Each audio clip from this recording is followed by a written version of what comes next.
નમસ્કાર ખેડૂત મિત્રો, હું છું યશ ઠુમર, તિરુપતિ એગ્રો સેન્ટર ગોંડલમાંથી કે ભાઈ આજે વાત કરવાની છે જે પણ ખેડૂત મિત્રોએ કપાસનું વાવેતર કર્યું છે, મગફળીનું વાવેતર કર્યું છે અને સોયાબીનનું વાવેતર કરવાની ફૂલ તૈયારીમાં છે અને મગફળીની અંદર પારે પણ તુવેર મૂકવાની હવે શરૂઆત કરવાની વાર છે. વાર ખાલી એટલી છે કે વરસાદ આવતો નથી યશભાઈ.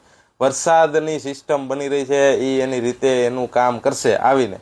પરંતુ ઘણા બધા ખેડૂત મિત્રોને એવા પ્રશ્ન આવે છે કે યશભાઈ મગફળી વાવેતર કર્યું છે પરંતુ હાંજે જે છે એ ભૂંડલા આવી જાય છે, રોજડા આવી જાય છે અથવા તો રખડતા ખૂટિયા ક્યાંક અને ક્યાંક ભાઈ આવી અને ઘણું બધું જે ઉગ્યું છે એમાં નુકસાની કરે છે. તો એના હાટું કાંઈક તમે ભલામણ કરો. પરંતુ જે ખેડૂત મિત્રોને ફેન્સિંગની સુવિધા છે, ઝટકા મશીન, ઝટકા તારની સુવિધા છે, એ બધા હાટું વેલ એન્ડ ગુડ છે. પરંતુ જ્યાં ખેડૂત મિત્રો આ કેપેસિટી સુધી પહોંચી નથી શકતા તો તેના માટેથી શું કરવું? તો કે ભાઈ સિગ્મા ક્રોપ સાયન્સનું જે ઢાલ કરીને દવા આવે છે, પ્રતિ પંપ 30 થી 35 ml એટલે કે 16 લીટરનો કે 15 લીટરનો પંપ હોય એની અંદર 35 ml આ દવાનો જે છે એ ડોઝ રાખી અને ઘાટો છંટકાવ જે છે એ તમારો કોઈ પણ પાક હોય, જે કપાસ હોય, મગફળી હોય, તુવેર હોય, સોયાબીન હોય, ચાહે કોઈ પણ પાક હોય, એની અંદર આનો છંટકાવ કરશો તો ખૂબ સારા રિઝલ્ટ મળશે. રિઝલ્ટ કેવી રીતના મળશે? તો કે ભાઈ આ દવાનું કામ શું છે?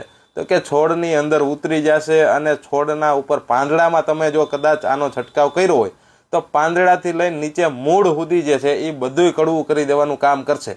ઘણા બધા એમ કે ઉપરથી છાંટી નીચે થાય. તો કે ભાઈ તમારે ટ્રાય કરવી હોય તો મગફળીની અંદર જે પોપટા આવે તે ખાલી આને 30 ml પંપે નાખીને એક કેરામાં છાંટજો અને 3 દી પછી મગફળી ઉપાડીને તમે નીચેથી પોપટા ખાઈજો. તમે મને કહો, યાદ કરશો ખાતા કે ના યશભાઈ તમે કહેતા હતા એ રીતના હતું કે ભાઈ ના, માંડવી કડવી લાગે તો જ હા. બાકી તમારે જે એ ભૂંડલા આવતા હોય, રોજ આવતા હોય, નીલગાય આવતા હોય, ખૂટિયા આવતા હોય, ગાય આવતી હોય, ભેંસ આવતી હોય, કોઈ પણ પ્રકારના નુકસાન કરતા હોય અને જે ચરવા માટેથી આવતા હોય, આપણા ખેતરને નુકસાન કરે, તેના માટેથી તમે આનો ઉપયોગ કરશો તો ખૂબ સારા રિઝલ્ટ મળશે. આનું નુકસાન બીજું કાંઈ નથી. કદાચ આ આવીને ખાય તો એને કાંઈ થાય નહીં, પરંતુ કડવું લાગશે એટલે એ આપણા ખેતરથી દૂર રહે. આખાય ખેતરની અંદર જેટલાની અંદર પાક હોય એ બધાની અંદર આને મારું ફરજિયાત છે. શેઢેથી 2 લાઈન 3 લાઈન મારશો તો એટલું નહીં ખાય. હવે એ હોશિયાર થઈ ગયા. પહેલાં એવું હતું કે ભાઈ 2-3 લાઈનમાં મારતા તો એટલું ન ખાતા અને પછી ત્યાંથી પાછા વળી જતા. પણ હવે તો એ સાહસ કરવા માંડ્યા. ન્યાય ખાય, ત્યાં કડવું લાગે તો થોડાક આગળ આવીને ખાય, ઓલા બાજુ ખૂણે ખાય, બધીએ ખાય. એટલે તમારે આખાય ખેતરની ફરતે નહીં પરંતુ આખાય ખેતરની અંદર આનો ઉપયોગ કરવાનો છે. વાત કરીએ કે ભાઈ ખાવાવાળા અથવા તો આ જે છંટકાવ કરતા હોય, કડવું એ હદે લાગે છે કે ભાઈ છંટકાવ કરવાવાળા હોય એના હાથમાં દવા અડી જાય તો એ બપોરે ખાવા બે અને ગળ ખાય ને તો એ ગળે કડવો લાગે. ત્યાં સુધી નહીં આની જે છે એ કેપેસિટી છે. ખૂબ સારા રિઝલ્ટ 15 થી લઈ અને 20 દિવસ સુધીના જે પ્રમાણે તમે ઘાટી દવા છાંટશો એ પ્રમાણે કડવું રહેશે અને તમારાથી જે તમારા ખેતરથી આ જે રખડતા ઢોર છે એ દૂર રહેશે.